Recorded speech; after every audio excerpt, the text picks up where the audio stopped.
2009 में मिस्र के शर्म अल शेख में मनमोहन सिंह और पाकिस्तान के तब के प्रधानमंत्री यूसुफ रजा गिलानी के बीच बातचीत हुई थी। 16 जुलाई 2009 को जारी दोनों नेताओं के साझा बयान में पहली बार बलूचिस्तान का जिक्र आया था और यह भारत के लिए बड़ी हार थी, क्योंकि पाकिस्तान सालों से माहौल बनाता रहा है कि बलूचिस्तान में जो हिंसा हो रही है उसके पीछे भारत है, और पाकिस्तान का यह आरोप अब साझा बयान में आ गया था।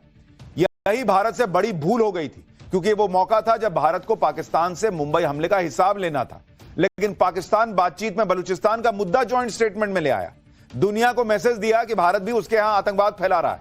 इतना ही नहीं, नवंबर 2008 में पाकिस्तान के आतंकियों ने मुंबई पर हमला किया और उसके करीब 8 महीने बाद मनमोहन सिंह पाकिस्तान से बातचीत कर रहे थे। पाकिस्तान से डोजियर आदान प्रदान चल रहा था, साझा बयान जारी हो रहे थे जिसमें भारत की तरफ से ब्लंडर कर रहे थे, जबकि भारत का स्टैंड यह होना चाहिए था कि पाकिस्तान के साथ तब कोई बात नहीं होगी जब तक वो मुंबई हमले के दोषियों पर एक्शन नहीं लेता।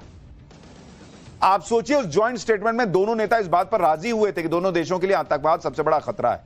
दोनों नेताओं ने यह संकल्प लिया था कि वो आतंकवाद को खत्म करने के लिए एक दूसरे का सहयोग करेंगे।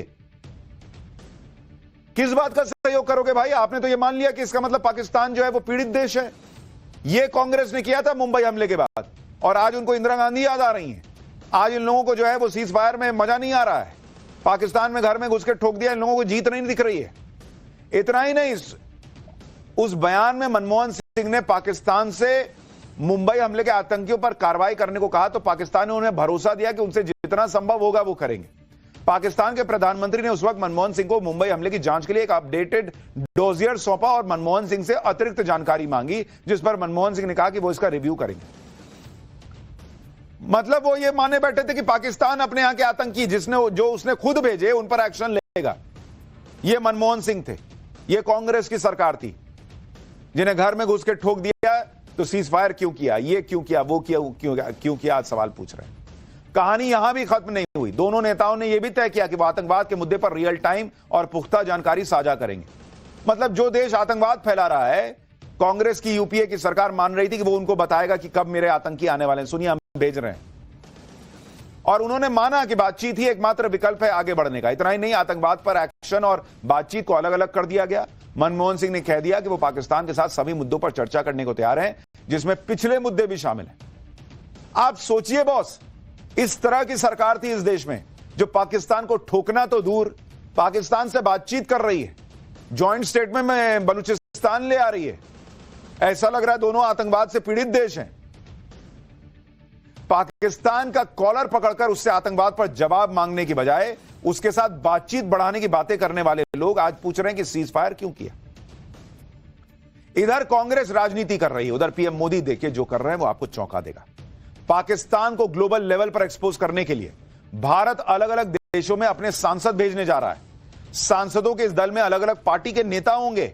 ये सांसद भारत की राजनीतिक एकता का संदेश तो देंगे ही, साथ ही आतंकवाद के मुद्दे पर पाकिस्तान को एक्सपोज करेंगे। 22 या 23 मई से ये सांसद अलग अलग देशों में जाएंगे, आतंकवाद के खिलाफ भारत के युद्ध के बारे में बताएंगे। और इस डेलीगेशन में कांग्रेस के नेता भी होंगे कहा जा रहा है। टीएमसी, डीएमके, शरद पवार की एनसीपी, बीजेडी, सीपीआईएम जैसी पार्टियों के अलावा कुछ और पार्टियों के नेता भी होंगे। कुछ चर्चा तो यह भी है कि इसमें ओवैसी का नाम भी हो सकता है, जो लगातार पाकिस्तान को अभी एक्सपोज कर रहे थे। यह है नरेंद्र मोदी, जो बता प्रधानमंत्री दुनिया में पाकिस्तान को एक्सपोज करने जा रहे हैं, तो सिर्फ अपने बीजेपी के सांसद नहीं भेज रहे, क्योंकि दुनिया भी कहेगी कि अच्छा ये तो आपके ही पार्टी के लोग हैं ना। वो कह रहे हैं कि भाई भारतीय के तौर पर कांग्रेस सांसद को भी ले जाओ, टीएमसी के सांसद को भी ले जाओ, सबको दिखाओ कि देखो हम लोग मिल के आए हैं आपको बताने के लिए कि पाकिस्तान कैसा झूठा देश है, कैसा दो कौड़ी का देश है। लेकिन पीएम मोदी के इस स्टैंड में भी कांग्रेस को खोट दिख रही है। कांग्रेस की तरफ से कहा जा रहा है कि PM Modi all party meeting में नहीं आए, संसद का विशेष सत्र बुलाया नहीं, और अब अचानक से डेलीगेशन भेजने की बात आ गई। हालांकि अब कांग्रेस कह रही है कि वो अपना डेलीगेशन भेजेगी। सांसदों का जो दल जाने वाला है उसमें अनुराग ठाकुर, मनीष तिवारी, प्रियंका चतुर्वेदी, संबित पात्रा और शशि थरूर का नाम है। हालांकि शशि थरूर को लेकर कांग्रेस के अंदर काफी घमासान मचा है। ऐसी खबरें हैं कि सीज फायर पर मोदी सरकार का बचाव करने की वजह से पार्टी उनसे खुश नहीं है। इस संबंध में जब शशि थरूर से सवाल किया गया तो उन्होंने कहा कि एक भारतीय होने के नाते उन्होंने अपनी बात देश और दुनिया के सामने रखी। यानी विपक्ष के जो नेता भारत में पीएम मोदी पर सवाल उठा रहे हैं, वो अब दुनिया में ऑपरेशन सिंदूर की वाहवाही करेंगे। पीएम मोदी के इसी दांव ने विपक्ष को फंसा दिया है।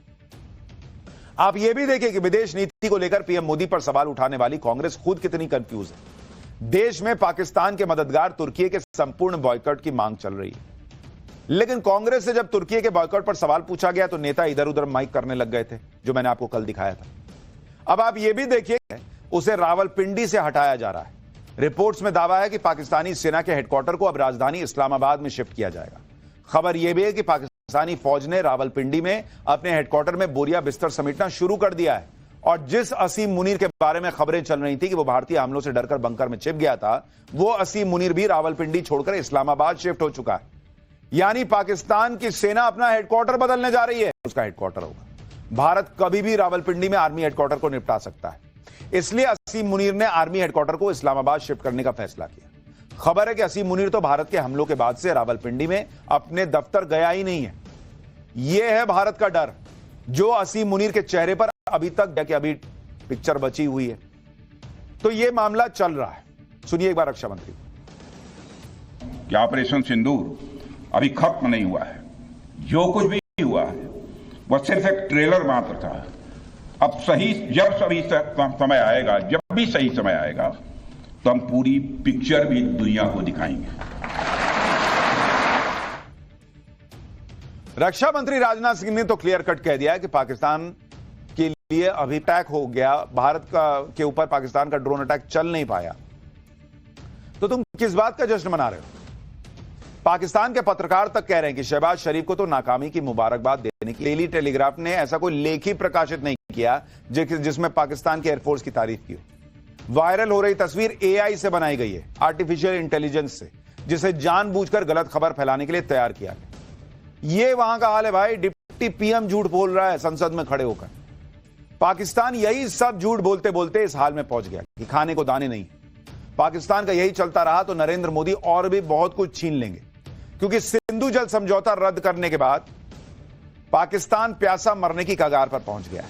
कल ही भारत ने आईएईए यानी अंतर्राष्ट्रीय परमाणु ऊर्जा एजेंसी से पाकिस्तान के परमाणु बमों पर कंट्रोल करने की डिमांड की थी। और आज भारत ने आईएमएफ यानी इंटरनेशनल मॉनेटरी फंड से पाकिस्तान की फंडिंग रोकने की बात कही। यानी भारत पाकिस्तान को बिल्कुल भी मौका नहीं दे रहा उसके शिकंजे से निकलने का। दाने दाने को मोहताज होने वाला पाकिस्तान आने वाले दिनों में न तो एटॉमिक पावर रहेगा और ना ही उसे कोई एक पैसा लोन देगा। ऐसी स्थिति बनती जा रही है। आईएमएफ यानी इंटरनेशनल मॉनेटरी फंड ने पाकिस्तान को $1 अरब से ज्यादा की आर्थिक मदद दी है। आईएमएफ ने कर्ज देने का फैसला ऐसे समय में किया जब भारत पहलगाम हमले के लिए होगा, ऐसा मेरा मानना है। क्या यह इंटरनेशनल मॉनेटरी फंड आईएमएफ द्वारा, जो कि एक इंटरनेशनल ऑर्गेनाइजेशन है, उसके द्वारा इनडायरेक्ट फंडिंग इसे नहीं माना जाएगा? मैं दुनिया के लोगों के सामने यह सवाल रखना चाहता हूं। इसलिए मैं मानता हूं कि आज के समय में पाकिस्तान को किसी भी तरह की आर्थिक सहायता टेरर फंडिंग से कम नहीं है। भारत यही चाहेगा कि आईएमएफ पाकिस्तान को अपनी $1 बिलियन की असिस्टेंस पर वह पुनर्विचार करे और आगे भी किसी भी तरह की सहायता देने से आईएमएफ परहेज करे। यानी आज रक्षा मंत्री राजनाथ सिंह ने साफ कर दिया कि जो फंड आईएमएफ की तरफ से पाकिस्तान को मिला है वो एक तरह से टेरर फंडिंग। ये पैसा पाकिस्तान में टेरर